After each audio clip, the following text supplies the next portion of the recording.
제 발표는 이제 1950년대와 1960년대 북한 공예계의 형성과 사회주의 장식 공예 미술의 이념이라는 주제를 달고 있습니다. 이게 사실 이제 원래 발표는 이제 이여성의 이제 조선 그 공예에 대한 텍스트를 들여다보고 그거를 쓸 계획이었는데요. 그거 하다 보니 이제 이 얘기를 1950년대, 60년대 도대체 북한 공예에 무슨 일이 있었길래 이 얘기가 이렇게 되는 것인가 이제 궁금증을 갖다가 이 논문을 먼저 쓰게 됐습니다. 여튼 이제 그렇고 근데 이 논문을 이제 발표하기 전에 그래도 감사를 드릴 분들이 있는데 역시 이제 덕성여자대학교 인문과학연구소에서 그 발표할 기회를 주셔서 너무 감사드리고요. 또 그러니까 북한 미술을 연구할 때는 이제 연구해 보신 분들은 다 아시지만 이제 자료를 수집하고 그다음에 읽고 정리하는 게 참 힘든 일인데요. 그래도 지난 몇 년 사이에 이제 문화재연구소에서 이제 북한 미술 조사 사업을 같이 하면서 그 자료들을 같이 찾아주시고 같이 읽고 뭐 이를테면 같이 공부했던 선생님들께 이렇게 감사를 드립니다. 그리고 또 개인적으로 오늘 이제 뭐랄까 약간 이제 바쁘실 텐데 이제 제 토론을 맡아주신 김소연 선생님께도 감사드립니다. 자, 그럼 제 발표를 시작하겠습니다. 오늘 제 발표는 이제 두 개의 주제입니다. 하나는 북한 공예계가 어떻게 형성되는가. 또 다른 하나는 어떤 식으로 그들이 공예라는 개념을 만들고 어떻게 자신들의 공예를 꾸려나갔는가인지 어떤 이념 하에서 전개돼 나갔는가 이것이 제 발표의 큰 줄거리가 될 것인데요. 이제 근데 이제 이 주제가 하다 보니 너무 이 주제도 이제 너무 넓어서 그러니까 사실은 이제 어느 한쪽도 사실 만족스럽지는 않은 상태입니다. 그 뭐 이따가 이제 질문하거나 아니면 토론 시간에 이제 뭘 더 채워야 할지 얘기를 해주셔도 좋고 또 사실 또 개인적으로 뭘 채워야 할지 저도 나름대로 느끼고 있기 때문에 중간중간에 이제 제가 뭘 더 채워야 할지 뭐 이런 것들도 이제 말씀을 드리면서 하겠습니다. 어떻든 오늘 제 주제는 1950년대와 1960년대 북한 공예에 대한 이야기죠. 일단 이제 북한 공예계 형성에 관한 부분입니다. 이제 이를테면 북한은 이제 아까 앞서 발표에서도 그런 이야기가 나왔었는데, 이렇게 민간인 단체가 민간 예술가의 단체가 없고 이제 이를테면 조선미술가 동맹이라고 하는 굉장히 이제 중요한 공적 단체, 공적 단체라고 해야 될까요? 아무튼 공적 단체를 위주로 이제 미술계의 흐름이 좌지우지됩니다. 그런데 이제 지금 여러분이 보고 계신 표는 이제 1948년부터 그러니까 유의미한 변화, 그러니까 이를테면 동맹 안에 또 전문 분과위원회 체제를 두거든요. 근데 그 전문 분과위원 체제의 변동이라든가 변화가 굉장히 북한 미술계의 흐름을 볼 때 굉장히 도움이 됩니다.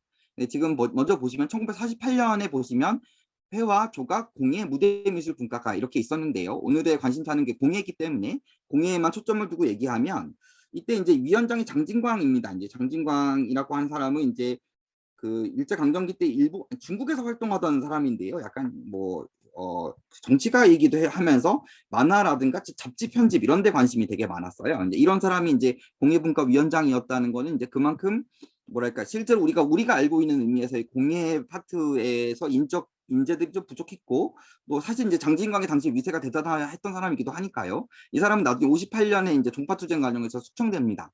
네, 여튼 이런 사람이 이제 공예분과위원장을 맡았다는 거는 그만큼 공예라는 개념이 이때는 그러니까 일단 공예의 가들이 일단 적었고 그다음에 이제 공예라는 개념이 약간은 이제 도안이라든가 아니면 그래픽까지도 포괄하는 의미의 좀 넓은 의미의 개념으로 이때 이제 공예라는 개념이 쓰였던 게 아닌가 이제 이런 생각을 해볼 수가 있겠습니다.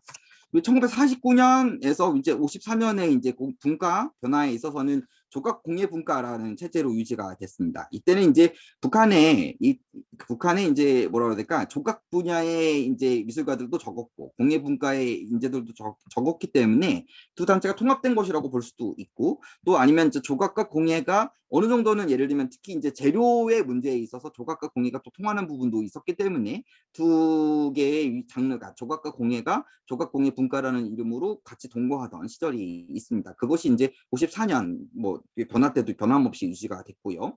그리고 57년에 이제 비로소 조각 공예 분과가 분화가 돼서 공예 분과가 출현합니다. 그러니까 이때가 사실은 이제 1957년 이 무렵부터가 이제 북한 공예의 최전성기라고 할 만한 시기죠. 이때는 뭐라고 해야 될까 공예가 다른 뭐 조선화라든가 유화라든가 조각이라든가 이런 거 못지않게 굉장히 이제 북한 미술에서 이제 메이저 장르로서 주목받았던 시기고 목소리도 어느 때보다 높았던 시기이고 그리고 뭐 어떻든 이렇게 제일 담론도 무성하게 그러니까 제가 오늘 발표할 내용이 그런 내용들인데 1957년 이후부터 이제 1960년대 초반까지가 공예에 관한 담론이 아주 무수하게 쏟아지던 시기입니다. 그러니까 그때가 어떤 의미에서는 제가 결론에서 말씀드렸지만 이제 북한 공예의 황금기였다 이렇게 말씀을 드릴 수가 있는 시기이죠. 그리고 1963년에 보면 이제 공예 분과의 이름이 이제 공예 및 산업미술 분과라고 이제 이를테면 변경이 되는데요. 1962년, 1963년부터는 이렇게 이를테면 북한 미술계에 산업미술의 바람이 붑니다. 이제 이때면 이제 공예로는 더 이상 포괄할 수 없는 영역들을 아우르는 산업미술 분과가 등장하게 되고, 그 이전에 공예로 품던 영역들이 전부 다 산업미술 분과로 넘어가게 되는 거죠. 근데 그렇게 됐고 1967년 전후로 해서는 아예 공예 분과와 산업미술 분과가 이렇게 떨어져 나가면서 공예 분과, 그러니까 이를테면 이런 식의 분과가 제가 나중에 이따가 이제 결론에서 말씀을 드릴 것인데, 이런 식의 분과가 공예를 좀 낡아 보이는 장르로 만들고 산업미술 분과를 좀 더 새로운 장르로 만들어 버리는 그런 효과 같은 게 있었던 것 같습니다. 뭐 그 이후에도 이제 공예 담론이 없었던 것은 아니지만, 그러니까 사실 50년대 후반에서 60년대 초반까지의 공예를 둘러싼 어떤 활기랄까, 에너지랄까, 무성한 담론이랄까, 이제 이런 것들은 찾아보기 힘든 그런 상황이 됩니다. 하여튼 이제 이런 형태, 이제 동맹 전문분과위원회의 변화 과정을 통해서 당시에 이제 공예의 어떤 그 형성 과정, 또 그러면서 분화 과정, 이제 이런 것들을 확인할 수 있는 것 같고요.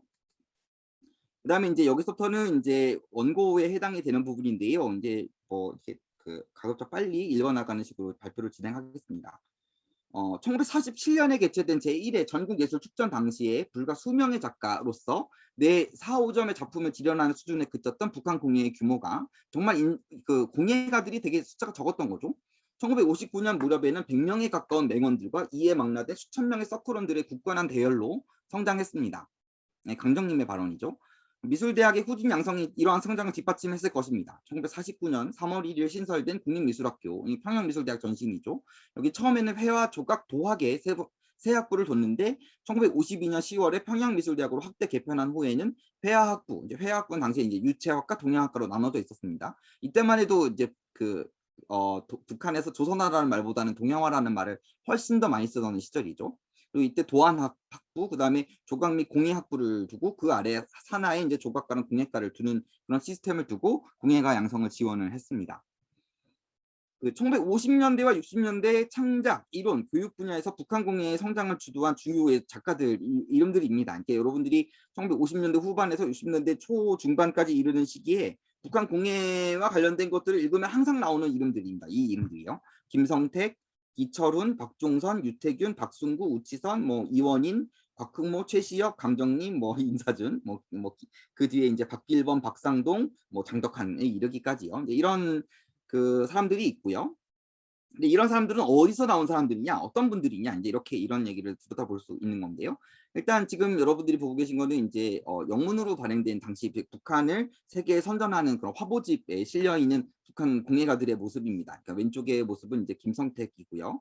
이 사람은 이제 자기 도자 분야의 이제 최고 원로였던 사람입니다. 그리고 오른쪽에 있는 사람은 이제 나전칠기를 했던 최시혁이죠. 아까 이제 말씀드렸던 이 북한 그 1950년대와 60년대에 활약했던 북한 공예가들은 어떤 분들이었냐? 그러니까 이 가운데 상당수는 일제강점기에 공장, 상회 등에서 노동자로 일하면서 공예품 제작 기술을 익힌 사람들이었습니다. 예컨대 1950에서 60년대 북한 공예의 원로로 대접받은 김성택은 남포태생이었고 해방 전 남포 도자기 공장에서 도자기 제작 기술을 익혔습니다. 그리고 해방 후에는 이제 구성이나 남포 같은 데서 도자기 공장 운영에 관여하다가 북한 공예계에 편입됐습니다. 또 도자공예 분야에서 활동했던 우치선은 해방 전에 송림 도자기 공장, 개성 고려자기 공장에서 일을 했고, 또 홍기영은 대두 도자기 공장에서, 또 임사준은 남포 도자기 공장에서 도자기 제작 기술을 습득한 사례입니다. 1950년대, 60년대 북한 목공예를 대표하는 박종선은 황해도 서흥 출신이었고, 1920년대와 1930년대 원산 고도상회를 시작으로 갑양상회, 문명상점의 서울 개성분점, 그다음에 개성미술상회 등지에서 목공예품을 제작하다가 해방 후 북한 공예계에 편입된 사례이고, 또 나전칠기 분야의 최시엽은 경기도 용인 출신으로 일제강점기 고려미술 나전칠기 제작소 노동자로 일하면서 나전칠기 기술을 배웠습니다. 이렇게 이제 일제강점기에 예를 들면 그 공예품 생산 라인에서 이제 일을 하던 사람들, 거기서 이제 자기라든가 뭐 가구라든가 이제 이런 것들을 만드는 기술을 익혔던 분들이 북한 공예계에 중추가 되는 거죠. 그러니까 일제 강점기에 이제 예를 들면 경공업 시설들을 이제 북한 체제가 해방 이후에 이제 흡수하는 과정에서 거기서 일했던 많은 노동자들, 또는 아니면 공예가들이 이제 그 이후에 이제 그 중에서도 이제 예를 들면 굉장히 솜씨가 좋다거나 아니면 리더십이 있다거나 아무튼 그런 분들이 이제 예를 들면 공예가로 그러니까 예를 들면 공예 미술이라는 영역 속에 이제 들어오게 되는 것이죠. 근데 그래서 약간은 이제 다른 분야, 이게 그러니까 조선화라든가 조각이라든가 이제 회화나 아니면 조각 같은 분야에서 월북 미술가들이 중요한 만큼 이제 이 공예 분야에서는 월북 미술가들이 거의 의미가 없는 것 같아요. 물론 뭐 이원인이라든가 아니면 박승구라든가 이런 분들이 이제 일부 이를테면 월북이라고 케이스로 분류할 수 있는 분들이 있긴 있습니다만, 이를테면 월북이 갖는 의미가 다른 분야에 비해서는 상당히 이제 예를 들면 공예 파트의 경우에는 큰 의미가 없는 것 같습니다. 어뢰문단 드물지만 정규 교육과정을 통해서 공예가로 성장한 사례도 있습니다. 예컨대 함흥 출신의 이철우는 1920년대 중앙기청 학술강습소 복공과에서 수학한 후 뭐 그렇다고 뭐 이를테면 이게 비정규 교육과정이라 말할 수 있겠죠. 이제 어떤 기술을 배운 겁니다. 그러니까 고향에서 목가구 제작을 하다가 해방을 맞았고, 또 평안북도 위원 출신의 유태유는 일제강점기 위원 공립보통학교에서 돌공예 제작 기술을 익혔고, 또 원산 출신의 이원희는 1940년대 초반에 숙명여대 기획과에서 수혜를 배웠습니다. 이 가운데 임사준, 이철훈, 박종선 등은 1950년대, 60년대에 평양미술대학, 평양경공업대학 공예과에서 교원으로 재직하면서 공예가를 양성했습니다. 또 1960년대에 두각을 보인 공예가들 가운데 이민한, 허영주는 평양미술대학, 평양경공업대학에서 공부를 했고, 또 노정희는 평양미술대학에서 수학한 사례들입니다. 그러니까 이를테면 약간은 당시 북한 공예가들도 1세대와 2세대로 나눌 수 있을 것인데, 이제 1세대는 이제 일제강점기에 도자기 공장에서 일하던 분들이 많고, 그러니까 도자기 공장이나 공예품 생산 라인에서 일했던 분들이 많고, 그다음에 2세대는 이제 해방 후에 들어선 교육기관들, 그러니까 평양미술대학이나 아니면 경공업대학 같은 데서 공예를 배우고 그 공예계로 진입한 케이스라고 말씀을 드릴 수가 있겠습니다. 물론 이제 하지만 이런 양적 성장에도 불구하고 1950년대, 60년대 북한 공예계에는 공예 발전을 담론 수준에서 뒷받침할 이론과 비평가는 좀 부족한 상태였던 것 같습니다. 이에 따라서 공예 인접 영역, 이를테면 도안이라든가 조각 분야의 미술가들을 공예 분야에 끌어들이는 조치가 취해졌습니다. 1957년 공예분과위원회 위원으로 보선된 곽흠모가 대표적인 사례일 것인데요. 이재현에 따르면 곽흠모는 일제강점기 해외미술학교의 공예도안과에서 수학했고, 글쎄 여기서 해외는 그러니까 좀 곽흠모의 행적은 좀 저도 좀 찾아봐야 될 것 같은데요. 이따 혹시 토론 시간에 곽흠모가 어느 학교나 어떤 출신인지 감을 잡고 계신 분이 있으시면 말씀을 해주셔도 좋겠습니다. 약간 제가 아직 곽흠모가 어느 학교를 나온지는 못 찾아봤어요. 아무튼 이재현에 따르면 곽흠모는 일제강점기 해외미술학교의 공예도안과에서 수학했고, 해방 후에 평양미술대학 도안학부장을 역임하는 등 도안, 그래피크 영역에서 활발히 활동했습니다. 그러니까 왼쪽 아래쪽에 보시는 동무는 천리마를 탔는가라고 하는 유명한 그 포스터를 제작한 사람이 이제 곽흠모였죠. 근데 이제 1957년 이후에 이제 공예분과위원회 위원으로 있으면서 공예 비평가, 또 날렵 공예 미술가로도 활동했습니다. 그러니까 이 시기에 그래서 곽흠모가 쓴 글들이 되게 많고, 그래서 제가 앞으로 인용할 글들도 이제 곽흠모가 쓴 글들이 꽤 많습니다. 또 1958년에는 도쿄미술학교 조각과 출신의 조각가 박승구가 공예분과위원회 위원장으로 임명이 됐습니다. 그러니까 이제 분과위원회 위원장들이 약간 그 분야를 대표하는 사람인데요. 그러니까 아마도 이제 박승구는 조각가였습니다만, 이제 이 사람을 이제 그 공예분과위원장으로 앉힌 거는 이제 그만큼 뭐라고 해야 될까, 이제 공예분과의 어떤 위상에 걸맞는 어떤 뭐랄까 그거 이제 학벌 이런 게 있어야 필요했던 게 아닌가. 왜냐하면 이제 다른 뭐 유화 분과나 이제 조선화 분과나 아니면 그래피크 분과의 사람들이 너무 쟁정한 사람들이었기 때문에 아마도 이제 좀 그에 좀 상응하는 정도의 인사가 필요했던 차원에서 박승구를 앉힌 게 아닌가, 이런 생각이 들고, 밑에서 두 번째 줄, 박승구는 이제 동유럽에서 도자공예를 전공했던 박길범이 그의 뒤를 잇게 되는 1970년대 초반까지 공예분과위원회 위원장을 역임하면서 공예분과위원회를 이끌었습니다. 여기까지가 이제 그 북한 공예계의 인적 구성과 어떤 그런 어떤 상황들, 이제 이런 것들을 보여드린 거고요. 이제 다음에서부터는 좀 당시에 이제 공예가, 그러니까 1950년대 후반에서 60년대 공예의 그런 어떤 뭐랄까 형성과 그다음에 전개 과정을 촉진했던 되게 중요한 어떤 이론적 프레임들 또는 아니면 논쟁들, 이제 이런 것들을 들여다 보겠습니다. 첫 번째 주제는 경공학과 공예라는 주제입니다. 1956년에 열린 조선미술가동맹 중앙위원회 제19차 상무위원회에서 공예 분과의 우선적인 과제로 부상한 것은 인민들의 일상생활에 알맞고 품이 있는 실용 공예품의 대량적 생산을 예견하는 공예품의 일반화였습니다. 양질 실용 공예품의 대량 생산과 일반화를 통한 인민생활의 향상은 1950년대 후반 북한 공예의 핵심 과제였습니다. 그러니까 일테면 그 이전에 공예는 수공업 생산 체제였는데 이 수공업적 생산 체제를 예를 들면 대량 생산과 일반화를 통해서 당연히 기계가 개입이 되겠죠. 그것들을 이제 인민에게 널리 퍼뜨리는 그런 얘기들이 이제 1950년대 후반에 북한 공예에 널리 퍼졌다는 얘기입니다. 1958년 곽홍모는 공예 분과의 가장 중요한 과업의 하나로 인민들의 생활 향상을 위한 공예품의 다량 생산의 문제를 제시했고 공예가에게 생산 공정이 간편하고 실용 가치가 있으면서도 아담한 공예품을 다수 창작하여 생산에 도입시킴으로써 싼 값으로 인민들에게 공급될 수 있도록 부단한 노력과 투쟁을 전개시킬 걸 요구했습니다. 대량 생산과 그 다음에 이제 뭐랄까 실용 가치, 그 다음에 저렴한 가격들 이제 이것들이 얘기가 됐다는 거죠. 특히 1958년 3월 인민경제발전 제1차 5개년 계획이 채택됨에 따라서 공예가들에게 내각명령 35호 공예품 생산을 확대 발전시킬 때 대하여가 하달되면서 기계화적 방법을 도입하여 인공적 노력 투하를 가능한 범위 내에서 축소하고 원가를 낮춰서 대량 생산을 보장하는 방법 제시가 지상과제로 부상하게 됩니다. 또 기계화는 또한 외화 획득을 위한 수출 공예품 생산을 위해서도 필요한 과제였죠. 그러니까 여러분 이 시기 이제 이를테면 지금 내각명령 35호가 내려질 시기가 그러니까 북한에서는 이제 소위 천리마 운동이 본격적으로 시작되던 그 시기입니다. 그리고 당시에 이제 북한이 이제 공업 발전, 물론 이제 당시에 이제 제1차 5개년 계획의 핵심 과제는 중공업 발전이었어요. 근데 이제 중공업 발전 외에도 일단 말씀드리겠습니다만 경공업 발전이 꽤 강조가 됐고 그리고 실제로는 이제 중공업 발전은 아직 요원한 상태였기 때문에 실질적으로 북한 인민들의 생활과 그 다음에 북한의 외화 획득의 그런 과정에서 이제 경공업이 차지하는 역할이 컸습니다. 그리고 그런 과정에서 이제 공예가 경공업이랑 엮이면서 예를 들면 굉장히 그런 대중화라든가 대량 생산이라든가 일반화라든가 저렴한 가격 이런 것들이 강조되던 시기였다는 말씀입니다. 당시에 이제 이런 분위기죠. 뭐 예를 들면 방직공업, 특히 경공업 중에서도 방직공업이 엄청 그 주목받았던 시기이고요. 오른쪽은 그 시기에 이제 방직공업의 성장 과정 같은 거를 보여주고 있는 도표입니다. 뭐 저는 이제 경제 전공이 아니기 때문에 이 도표가 도대체 어떤 의미가 있는지에 든다. 아니면 뭐 예를 들면 뭐 가치 평가에 대해서는 뭐 드릴 말씀이 없습니다만, 여튼 이 시기에 북한에서 나온 화보들을 보면은 엄청나게 예를 들면 이런 기계 생산이라든가 아니면 기계 공장에서 일하고 있는 노동자의 이미지라든가 이런 것들이 되게 강조가 되죠. 정원영에 따르면 1959년 무렵 북한 공예는 내각명령 35호가 가리키는 방향을 따라서 공예는 수공업적 방법에 의해서만 이루어진다는 신비주의자들의 견해를 부수고 소기계화로부터 종합적 기계화로 점차 이행되고 있고 제품의 원가는 계통적으로 저하되고 있습니다.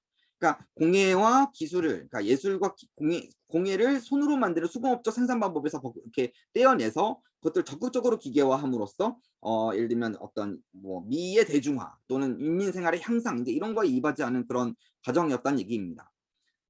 인용인데요. 상사 절단기를 비롯한 광택기 등 수십 종에 달하는 기계의 창의 고화는 공예 제작소의 수공업적 공예 생산의 단계에서 벗어나게 했고 낮은 오칠 공예에서 기본 공정인 백골 제작에서의 기계화 및 연마기의 도입으로 송기술 본위의 낡은 고집을 타파하였으며 빠른 시간 내에 다량의 생산을 가능케 하였다는 겁니다.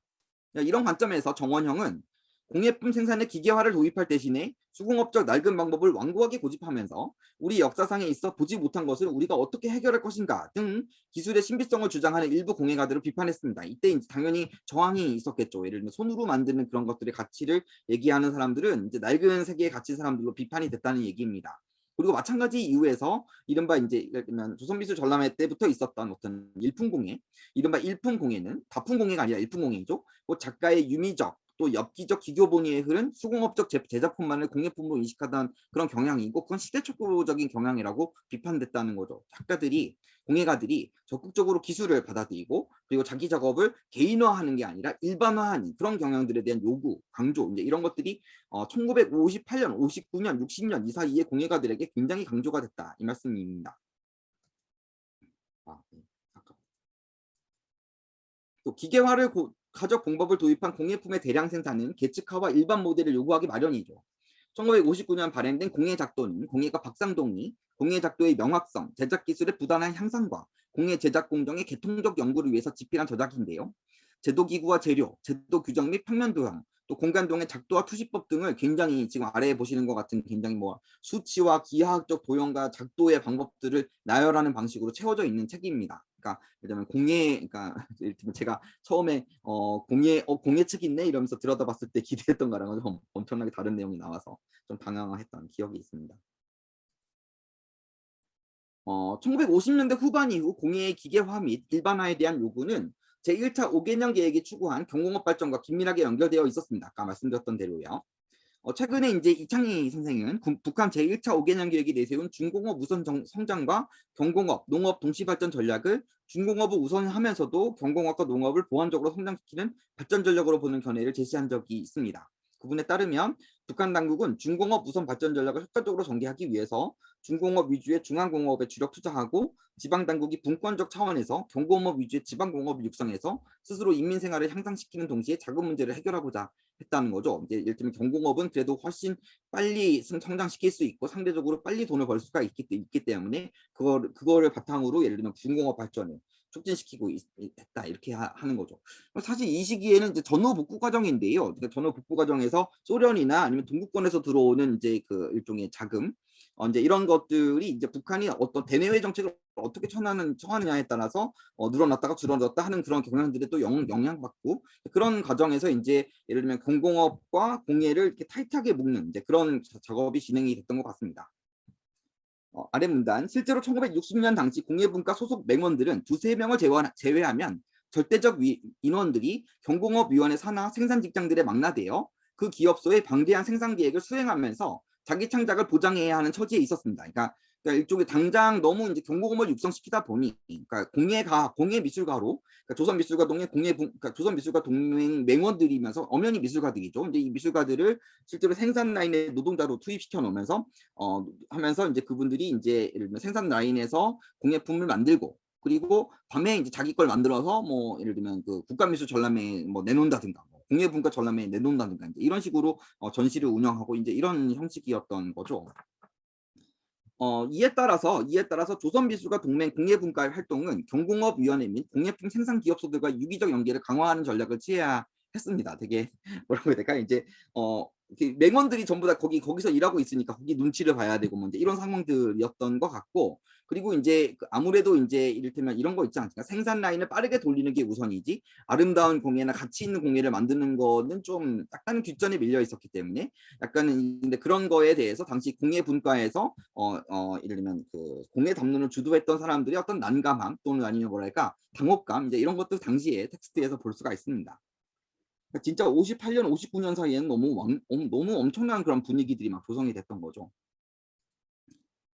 이러한 상황은 적어도 1960년대 초반까지 이어진 것 같습니다. 1960년 12월 확대 전원회의는 7개년 계획의 첫 3년간의 과업으로 인민들의 물질문화 생활 수준의 획기적 개선을 내세웠고 이에 따라 경공업 분야에서의 제품의 질 제고와 품종 확대의 문제가 중시됐습니다.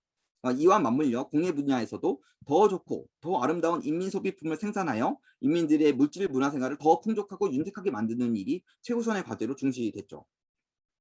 여러분 이제 왼쪽에 있는 거는 이제 그 청년 사회주의 건설자라고 하는 화보집에 실려 있는 당시 북한 공예가들의 모습입니다. 예를 들면 맨 위에 스노이의 이름난 여성 청년들 이제 이렇게 있고 또 중간에 보면 젊은이지만 솜씨는 노숙하다. 개성 시형 도자기 공장에서 일하고 있는 공예 미술가일 거고요. 또 아래쪽에 보시면 우리나라에서 오랜 전통을 가진 나정 공예품들도 청년들의 손을 거쳐 생산된다라는 얘기이겠습니다. 여튼 이제 굉장히 그래도 아까 제가 말씀드렸다시피 이 시기가 되게 일종의 어떤 의미에서는 굉장히 경제적 상황, 그러니까 북한 경제가 돌아가는 상황과 공예가 맞물려 있었기 때문에 공예가 그렇게 주목받고 공예에 대한 얘기도 그렇게 많이 나오고 이제 이런 부분이었던 거죠. 나중에 그 역할을 산업미술이 가져가게 되면서 공예에 대한 얘기는 이제 예술에 대한 얘기로 이제 줄어들게 되고 그것이 이제 되게 공예의 위상약화 같은 걸로 이어지고 있는 것 같습니다.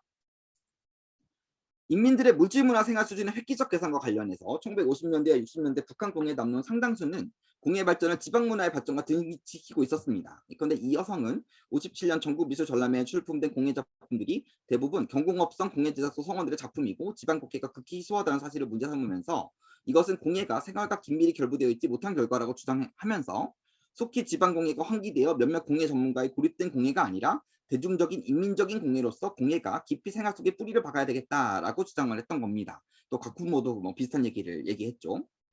1950년대와 60년대 북한 공예가 지향한 아름다운 실용공예품의 대량 생산과 지방공예 산업의 발전은 인민은 미자체 속에서 살기를 즐기며 언제나 그는 생활 자체에서 자기를 예술적으로 인식하고 싶어 한다는 사회주의 예술의 기본 전제와 맞닿아 있었습니다. 그러니까 사회주의 예술의 인민관이죠. 그래서 약간 인민들은 자기 생활에 제일 아름다운 걸 두고 싶어 하는 것이고, 그리고 그런 의미에서는 가장 그 인민의 요구에 부합하는 가장 사회주의적인 예술로서 공예, 이제 이런 게 얘기가 됐다는 겁니다. 그러니까 예를 들면 어떤 예술 작품을 개인의 것으로 하는 것이 아니라 인민의 것으로 하면서 아름다움의 미적인 것들이 일종의 뭐 예술 민주화의 이념이라고 말씀을 드릴 수도 있겠는데요. 어떤 그런 것들이 인민의 생활 속에 향상한다고 이렇게 하면서, 그러니까 그러니까 아마도 이제 그것이 이제 이 시기의 공예 예술가들을 추동했던 되게 중요한 계기들이었던 것 같습니다. 박상동에 따르면 오늘의 공예 생산은 과거의 수공업적 생산으로부터 기계 생산으로 전환되어 가고 있고, 공예가들의 창작적 성과는 생산에서의 확대 재생산을 통하여 대중적 공예로서 인민들의 미적 소유에 만족을 가져다 줄 수 있을 것입니다. 1958년 북한의 번역 소개된 글에서 소련 미술가는 이렇게 주장했습니다. 인민 속에서의 전면적인 보급, 광범한 주민들에 대한 접근성은 공예로 하여금 모든 조형 미술들 중 가장 민주적인 것으로 만들었다. 민주주의적인 걸로 만들었다. 그러니까 물론 북한식 그러니까 사회주의적인 민주주의죠. 네. 당시에 이제 지금은 이제 그 신선의 누대라고 있는 화보집에 보여 있는 이제 그 공예 현장, 그 생산 라인에 방문했던 소련 기술자들과 그들에게 조언을 해주는 이제 소련의 노동자들의 모습을 보여주는 사진들인데요. 1958년, 59년, 60년에 이제 조선 미술을 보면은 다 소련에 대한 얘기가 그렇게 많습니다. 소련의 인민공예품, 그러니까 다 글 제목이거든요. 이게 소련 미술을 향하여 배우자, 뭐 소련 미술가들 조선을 친선 방문, 오늘의 파란 도자기, 물론 소련뿐만 아니라 이제 그 사회주의 형제국들에서 도대체 미술이 어떻게 돌아가고 있는가, 어떻게 공예가 돌아가고 있는가, 이런 것들을 그들은 열심히 들여다보고 있었고, 그런 흐름들 속에서 자기들의 공예관 이런 거를 만들어 나가고 있었다는 거죠. 자, 이제 두 번째 주제는 민족공예와 현대공예의 이념입니다. 북한 공예담론의 형성기에 해당하는 1956년에서 58년부터 공예의 발전은 선조들이 남긴 섬세하고 우아한 민족적 공예품의 특성을 심오히 연구 섭취하여 이를 계승발전시키는 것과 불가분의 관계에 있는 걸로 여겨졌습니다. 고전의 심오한 연구에 기초한 새것의 전치, 민족 고전에 대한 깊은 연구와 풍부한 자료를 체계적이고 계통적으로 연구하며 수집하여 자기 창작상 뼈와 살로 할 것은 물론 선조들의 풍부한 경험과 고귀한 성과를 반드시 계승 발전시키는 토대에 의해서만 달성이 있다, 이런 주장이 힘을 얻었던 거죠. 그러니까 사실 공예라는 게 도자기도 그렇고 뭐 나전 쓰기도 그렇고 목가구도 그렇고 과거에 이제 유산을 이제 게을리할 수 없는 영역이기도 했기 때문에, 특히 이제 공예에서는 특히 이제 민족 공예라는 담론이 엄청 유행했고, 특히 고전에 대한 고전들을 수집해서 고전들의 어떤 미학들이 있느냐, 어떤 미감들이 있고 어떤 특성들이 있느냐 같은 걸 학습해서 그것들을 그 북한 미술의 발전으로 네, 5분? 네, 5분 남았다고요? 네, 굉장히 네, 그러네요. 아무튼 그러면 그러면 죄송합니다. 그러면 제가 이제 얘기를 더 빨리 진행을 하죠. 네, 여튼 이게 그 처음에 그래서 민족공예의 담론에서요. 민족공예 담론에서 이렇게 되는 거죠. 그러면서 근데 이제 항상 이제 문제가 되는 게 뭐냐면, 민족공예를 주장하면서 과거의 유산을 계승한다고 얘기하면 복구주의라는 말을 들었다는 거죠. 그래서 되게 이게 난감한 부분이 있었다는 겁니다. 그러니까 뭐 예를 들면은 그런 복잡한 마음들 같은 걸 얘기할 수 있을 것 같고요. 근데 이제 당시에 북한 공예가들을 이끌었던 거는 확실히 이제 고전에 대한 계승보다는 좀 새로운 것들에 대한 열망이 있었던 것 같습니다. 맨 아래 문단 밑에서 네 번째 줄, 곽흥모. 지금 우리는 고려나 신라 시기에 살고 있는 게 아니라 사회주의 건설의 기세도 드높은 천리마의 대중군 속에 우주 로켓가 달, 별나라로 줄기차게 달리는 새 시대에 살고 있다, 이런 얘기를 하면서 좀 현대적인 감각들을 더 요구했다는 거죠. 근데 그러나 이제 이런 경우에 이제 북한이 취했던 아주 현명한, 어떻게 보면은 뭐라고 해야 될까? 현명하다 할까? 현실적인 대안이 뭐였냐면, 공예의 민족적 전통을 좀 일반화하는 거였다는 겁니다. 그러니까 중간에 박상동은 맑고 선명하거나 부드럽고 침착한 유색들은 아름답다, 이러면서 이제 고려의 뭐 비색청자나 이조백자는 유색이 맑고 깨끗하고 시원하다, 이런 얘기들을 하는데요. 이 무렵부터 1960년대 중반 무렵이 되면 우리 공예는 맑고 깨끗하고 아름답다, 이런 얘기들, 맑고 깨끗하고 예를 들면 순결하고 뭐 이런 얘기들을 되게 많이 하게 되거든요. 근데 그게 예를 들면 그러니까 사실은 북한 전체가 민족적인 형식으로서 그런 것들을 고정시켜 나가는 과정들이 있는 거죠. 그런 사례들을 볼 수 있는데, 가령 예를 들면 박승구의 위의 발언, 어둡고 침침한 것이 이번 전람에선 극복되었고 형태, 색채, 무늬들에서 밝고 아담하고 짜임새 있는 민족공예의 특성이 구현된 작품들로 일반되고 있다. 이런 식으로 공예품의 민족적 형식들이 이제 합의를 이루게 되는 거죠. 그리고 그 아래에 이제 김일성이 이제 1966년에 했던 우리 미술을 민족적 형식의 사회적 내용을 담은 혁명적인 미술로 발전시키자고 얘기하면서 조선화를 토대로 해서 미술을 발전시키자 이렇게 얘기해놓고 그 조선화의 미감이라는 건 선명하고 간결한 화법, 그러니까 이를테면 그게 우리 인민의 감정이다 이런 얘기를 하게 되면서 민족적 형식을 규정하고 있는 어떤 감각들, 감성들, 그게 선명하고 간결하고 맑고 깨끗하고 이제 이런 걸로 민족적 형식을, 민족적 미감 같은 걸 규정하면서 그것도 예를 들면 그거 민족공예 얘기할 때도 그런 식으로 하는 그런 어떤 굉장히 이렇게 현실적이랄까? 민족공예를 그런 식으로 규정하면 더 사람들이 과거에 매달리는 일들을 그래도 좀 적게 할 수 있다는 거죠. 그리고 민족공예에 대한 요청과 짝을 이루는 현대적인 공예에 대한 제 논의들은 이제 재료와 장르 확대에 대한 이야기입니다. 그러니까 재료와 장르를 확대하면서 뭐 예를 들면 그러니까 과거의 과거의 전통 공예에서 우리 민족이 어떤 공예를 했는가를 연구하고 그걸 또 연구하는 그런 관점. 또 현대공업의 산물인 유리, 금속 및 합성 추지를 비롯한 염화, 비닐, 기타 화공 제품들을 연구해서 민족공예의 새로운 장르를 개척하는 일. 이제 이런 것들이 당시에 북한 공예의 최대 과제였다 이렇게 말씀을 드릴 수도 있겠습니다. 이를테면 테라코타, 이제 또 모자이크, 이제 이런 것들이 그래서 그런 과정에서 이제 공예의 장르로 편입이 되는 과정들이 있고요. 이를테면 종류, 이를테면 품종의 확대와 다양성에 대한 요구도 얘기가 해볼 수 있을 겁니다. 이것도 그런 얘기들이고요.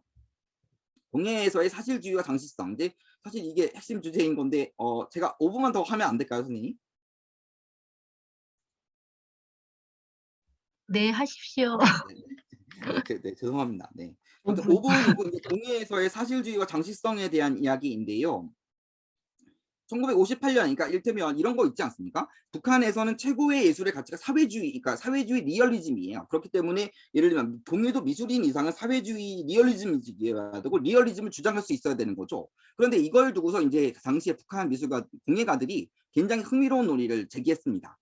1958년에 발표한 공예의 특성과 역할에서 박상동은 공예품들이 두 가지 사회적인 기능을 갖는다. 너무 잘 알려져 있는 거죠. 하나는 사상 미적 요구성이 있고 하나는 생활의 요구가 있다. 이제 이런 것들을 같이 갖고 있는 것인데 이런 것들을 구별할 필요가 있다라는 거죠. 근데 박상동의 발언에서 드러나듯이 1950년대 후반에 북한 공예 담론은 공예 역시 사회주의 리얼리즘의 요구를 받아들여야 함을 인정하면서도 공예의 특수성을 내세워서 공예의 사실주의가 회화, 조각 등 미술의 다른 영역에서 추구하는 사실주의와는 좀 구별된다는 걸 애써 강조하는 입장을 차게 됩니다.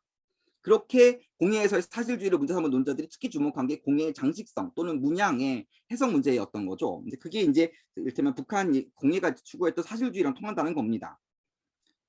이제 김창석의 이야기도 있는데 이를테면 당시의 북한 공예는요 상당히 이런 추상적, 기하학적 양식들을 1950년대 후반에 60년대 초반에 발전시켜 나가거든요. 거기에는 논리가 있었습니다. 이게 이 논리인 건데 사실 김창석을 짚고 넘어갈 필요가 있지만 이제 곧장 본론에 들어가서 소련 얘기를 그 공예가의 이야기를 듣는 게 조금 더 도움이 될 것 같습니다.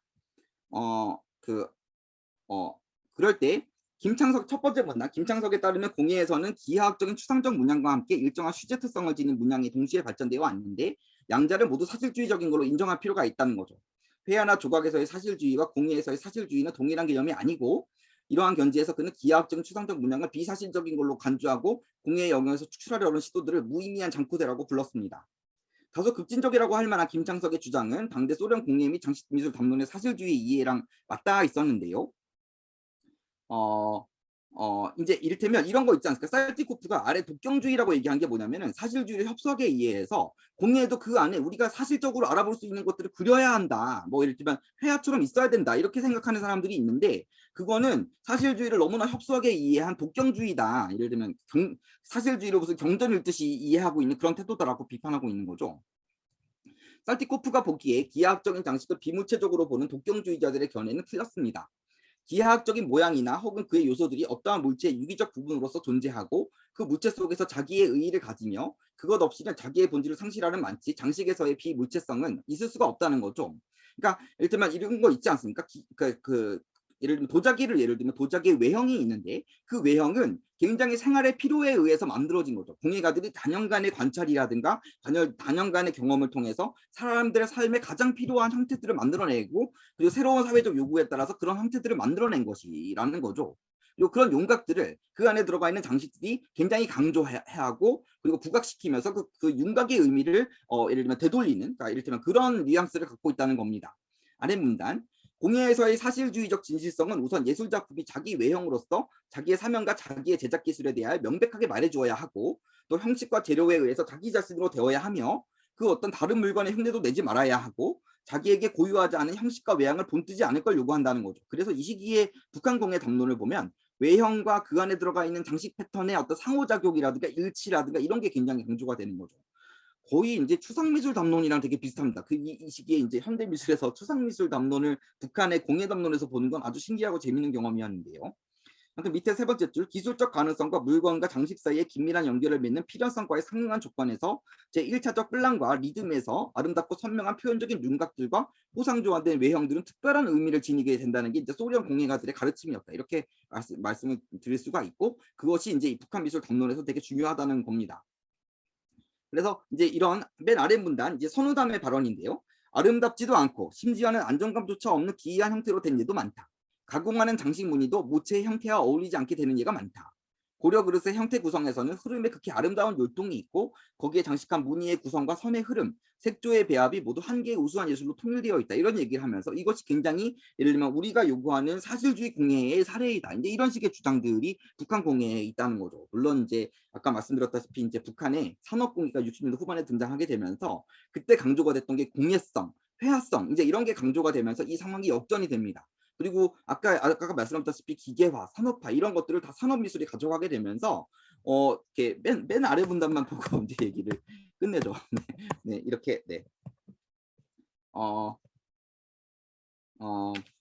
그 아래 문단 박종선의 발언입니다. 공예와 다른 조형, 그러니까 이때는 산업미술의 주도권을 넘긴 다음에 공예가의 발언이죠. 공예와 다른 조형예술가의 차이는 뭘까?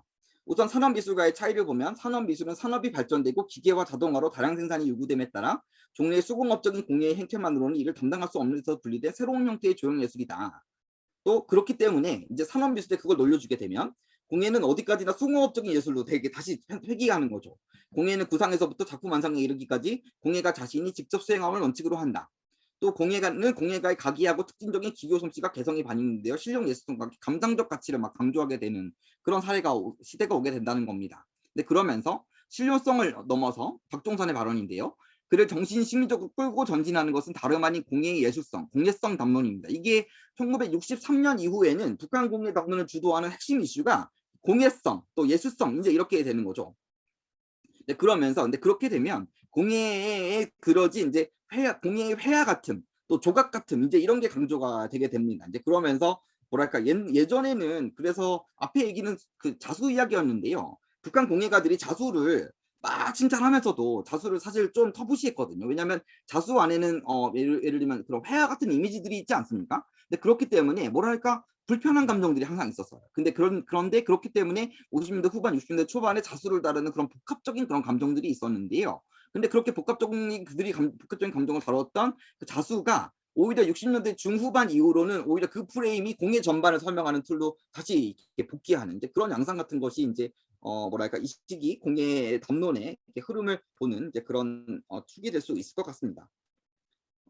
그래서 맨 아래 문단 중간 이하례를 보시면 공예의 특성이 회화나 조각에 휩쓸려 마비되어서는 안 된다는 주의를 환기시킬 뿐이다. 이렇게 얘기하면서 이런 건 얘기하죠. 공예가 예술성이 필요해. 공예성이 필요해. 이러면 그렇게 되면 공예가 회화 조각을 담게 되지 않습니까? 근데 공예가 회화 조각을 닮으면 또 그거는 공예가 아니다. 공예 마비시킨다. 이러면서 또 그걸 또 반대하고 또 그러다가 또 그럼에도 불구하고 우리는 사상성이 높고 예술성이 높은 공예를 만들어야 한다는 식으로 약간 오락가락하는 뭐랄까 그들의 그 복합적인 그런 마음들 그리고 그런 그 복합적인 마음이 이 시기 북한 공예에도 되게 다변적으로 등장하게 됩니다. 그러니까 왼쪽은 이제 천리마문 대화병인데요. 천리마문은 그러니까 하여튼 천리마문을 만들어냈다고 하더라도 그걸 규칙적으로 반복하는 건 하지 않아요. 왜냐하면 천리마 이미지니까요. 근데 오른쪽에 있는 이미지는 필통 이미지인데 돌로 깎아서 만든 필통 이미지인데 굉장히 뭐랄까 작가 개인의 어떤 주관적인 표현이 막 넘쳐나죠. 이런 식인 것들이 이제 1960년대 중후반에 북한 공예에 등장하게 되면서 그 이전의 양상하고는 되게 달라지게 되는 것이죠. 아무튼 이런 얘기들입니다. 제가 이제 약간 이제 너무 이제 그 많은 내용을 좀 너무 성급하게 전개하다 보니 이제 어떤 충분히 제 내용을 전달하지는 못했는데요. 그 나눠드린 페이퍼에 적어도 맨 아래 부분 앞에 것까지는 대충 서술해 놨으니 그걸 좀 참조해 주시기 바랍니다. 네. 경청해 주셔서 감사합니다. 예, 발표 잘 들었습니다. 지금 해야 될 말씀이 너무너무 많으신데 그 열정만으로도 충분히 너무 중요한 내용들이었다는 생각이 듭니다. 예, 그 국민대학교 김소연 선생님이 질의를 듣도록 하겠습니다.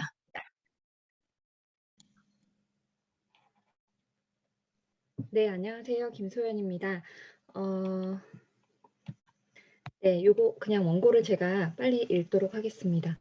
홍지석 선생님이 그 1950년에서 60년대 북한 공예계의 형성과 사회주의 장식 공예미술의 이념은 북한 공예계의 형성 과정과 그리고 그 구성원들이 누구인지 그리고 당시 북한 공예계가 가지고 있었던 여러 가지 쟁점들에 대해서 깊이 있게 다룬 글입니다. 그래서 이 논의는 공예계의 쟁점들을 주제별로 거기 가지고 있었던 이슈들이 무엇인지 주제별로 구체화해서 깊이 있게 다루어 주신 점에서 상당히 의미 있는 작업이라고 생각을 하고 이처럼 밀도 있는 연구에 대해서 질의 기회를 주신 점에 대해서 감사드립니다. 그리고 제가 짧게 이제 요약을 조금 했는데요. 요거를 다시 한번 더 줄여서 설명을 드리면, 일단 홍지석 선생님께서 말씀해 주신 1장의 이제 그 공예계의 형성에서는 해방 이후에 북한 공예계가 어떻게 형성되어 왔는지, 그리고 다수의 그 활동한 작가들의 배경을 정리해 주셔서 그 당시의 상황을 이해하는 데 많은 도움이 되었습니다.